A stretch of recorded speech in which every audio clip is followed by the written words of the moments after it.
தனக்கு புரியாத ஒரு விஷயம்னா அதை பெருசா நினைச்சுக்கிறது மனுஷனுடைய இயற்கை சுபாவம். இதை தெரிந்து கொண்ட தலைவர்கள் என்ன பண்ணாங்க,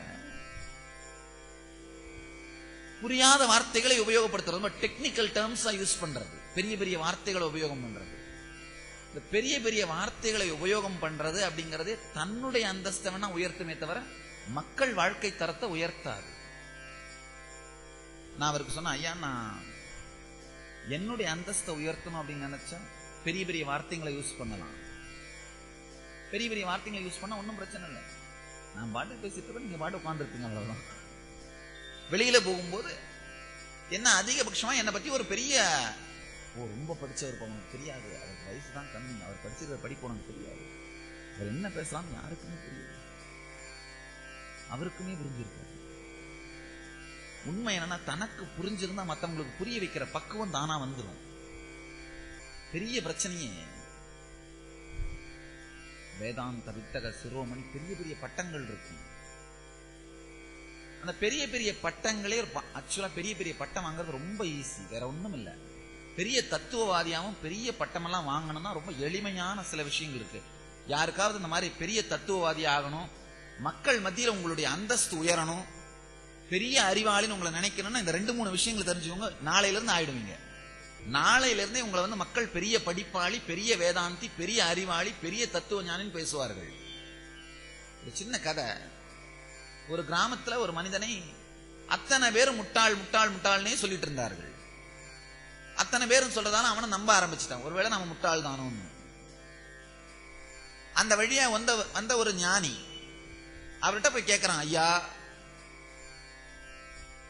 எல்லாருமே என்ன முட்டாள்னு சொல்றார்கள், எனக்குமே அப்படித்தான் தோணுது, ஏதாவது இதுல இருந்து விடுபடுறது வழி சொல்லுங்களேன்.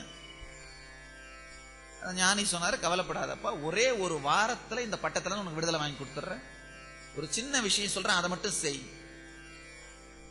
அவர் உடனே ஒரே வாரத்துல விடுதலை வாங்கி கொடுத்துறீங்களா ஐயா, நீங்க தலைகள் நிக்க சொன்ன நிக்கிறேன், என்ன சொல்லணும், என்ன சொல்லுங்க செஞ்சிடறேன். ஏன்னா என் ஜென்மத்துல என்னை யாரும் புத்திசாலின்னு ஒத்துக்கிடல, என்ன வேணாலும் சொல்லுங்க செய்யறேன், ஆனா ஒரு வாரத்துல இந்த பட்டத்துல இருந்து விடுதலை வாங்கி கொடுத்துறதா மட்டும் சொல்லுங்க. ஞானி ஒரு சின்ன உபதேசம் பண்ணார். அப்பனே ஒண்ணும் இல்ல, யாரு என்ன சொன்னாலும் ஊர்ல அதை விமர்சனம் பண்ணு. யாராவது ஒருத்தர் இந்த சந்திரன் எல்லாம் அழகா இருக்கு அப்படின்னு சொன்னா, என்னையா அழகு, அதுல பாரு கருப்பு கருப்பா தட்டுத்தட்டா இல்ல, அத போய் அழகுன்றிய விமர்சனம் பண்ணு. யாராவது ஒருத்தர் ஆஹா என்ன அழகான ரோஜா செடி அப்படின்னு சொன்னா, என்னையா ரோஜா எவ்வளவு முள்ளு இருக்கு, அசிங்கமா இருக்கு, தெரியல, கிட்ட போக முடியுமா, அத போய் அழகுன்னு சொல்றீங்க. யாராவது ஒருத்தர் என்ன அழகான வெள்ளை செவர், இதுல என்ன செவர்னா வெள்ளையாத்தான் இருக்கும், இதுல என்ன பெருசா இருக்கு, யாரு என்ன சொன்னாலும் விமர்சனம் பண்ணு, யாரு என்ன சொன்னாலும் விமர்சனம் பண்ணு, இந்த ஒரே ஒரு விஷயத்தை செய் அப்படின்னு சொல்லிட்டு அந்த ஞானி போயிடுறாரு, தேசாந்திரமா போறாரு. ஒரு வாரம் கழிச்சு வர்றாரு, அந்த கிராமத்து வழியா திரும்பி போறாரு. போகும்பொழுது அந்த ஊருக்குள்ள நுழையறதுக்கு முன்னாடியே தூரத்துல இருந்தே அவர் ஒரு காட்சியை பார்க்கிறாரு.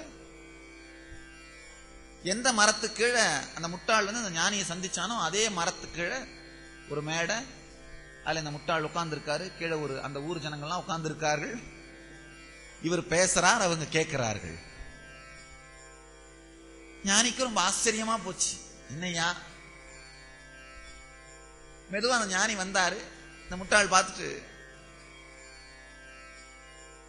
அப்படியே பார்த்தார். இந்த ஞானி உங்ககிட்ட பேசணும் அப்படின்னாரு. பேசுறதெல்லாம் அப்புறம் பேசிக்கலாம், இப்ப வேணும்னா உட்காந்து சொற்பொழிவை கேளுங்க, பேசுறதுனா சொற்பொழிலாம் முடியட்டும், அப்புறம் தனியா பேசிக்கலாம், இப்ப வேணும்னா நீங்களும் உட்காந்து கேளுங்க. ஞானி ரொம்ப பொறுமையா உட்காந்து கேட்டார். அதுக்கப்புறம் எல்லாரும் போனது தனி அறையில வந்து அந்த முட்டாள் அந்த ஞானியோட கால சாஷ்டாங்கமா விழுந்து கும்பிட்டான். சாமி என்ன அருமையான டெக்னிக் கொடுத்தீங்க, ஒரே வாரம்தான் பார்க்கிறவங்களெல்லாம் நான் விமர்சனம் பண்ண ஆரம்பிச்ச உடனே மக்கள் தானாவே என்ன புத்திசாலின்னு சொல்ல ஆரம்பிச்சிட்டார்கள். நீங்களும் ட்ரை பண்ணி பாருங்க, எதை பார்த்தாலும் விமர்சனம் பண்ணிட்டே இருக்கணும், யாரையும் ஒத்துக்கப்படாது. இது ஒரு முக்கியமான விஷயம் நீங்க தெரிஞ்சு. ரெண்டாவது விஷயம், எல்லாத்தையுமே பிரச்சனையா காமிக்கணும், ஆனா எதுக்குமே தீர்வு கொடுக்க கூடாது. அதாவது பெரிய தத்துவவாதியா மாறுறதுக்கான எளிமையான வழிகள், பெரிய புத்திசாலின்னு மக்கள் சொல்லணும்னா அதுக்கான எளிமையான வழிகள். எல்லாத்தையுமே பிரச்சனையா காமிக்கணும். இது சரியில்லை, அது சரியில்லை, அது சரியில்லை, அது சரியில்லை. உன்னை பார்த்தா உடம்பு சரியில்லாத போற மாதிரி தெரியுது. இல்லையா, நான் நல்லா தானே இருக்கேன். இல்ல, நான் நினைக்கிறேன் இந்த 6 மாசத்துல வர போகுதுன்னு நினைக்கிறேன். அதாவது அவருக்கு அவர் மேலேயே சந்தேகம் வந்துடணும். அவருக்கு அவருடைய உடல் நலம், மனநலம் எல்லாத்த பத்தியும் சந்தேகம் வந்துடணும். அவருக்கு அவர் மேல இருக்க கான்பிடன்ஸ் போயிடணும். எல்லாமே பிரச்சனையா தெரியணும், ஆனா எதுக்குமே தீர்வு கொடுக்கப்படாது. எதுக்குமே தீர்வு கொடுக்கப்படாது. இல்ல, தீர்வு தெரிஞ்சாலே அவங்க தத்துவவாதியா மாற மாட்டாங்க, ஞானிகளா மாறிடுவாங்க. தத்துவவாதிகள் வேற, ஞானிகள் வேற. நல்லா தெரிஞ்சுக்கோங்க. தத்துவவாதிகள் வேற, ஞானிகள் வேற. தீர்வு தெரிஞ்சாலே தத்துவவாதியா இருக்க மாட்டார்கள். ஒரு சின்ன மூணாவது இன்னொரு விஷயம், 3 விஷயம் நம்ம தெரிஞ்சுக்கணும். ஒண்ணு, எல்லாத்தையும் விமர்சனம் பண்ணணும். ரெண்டாவது, எல்லாத்தையுமே பிரச்சனையா காமிக்கணும், ஆனா தீர்வு கொடுக்கப்படாது. மூணாவது, நம்மளால கடைபிடிக்க முடியாததையெல்லாம் மற்றவங்களை கடைபிடிக்க சொல்லி போர்ஸ் பண்ணணும். இது 3வது விஷயம். இந்த 3 விஷயம் பண்ணோம்னா பெரிய பெரிய அறிவாளினும் பெரிய தத்துவ ஞானினும் பெரிய மனிதனும் பேர் எடுத்துறது ஈஸி.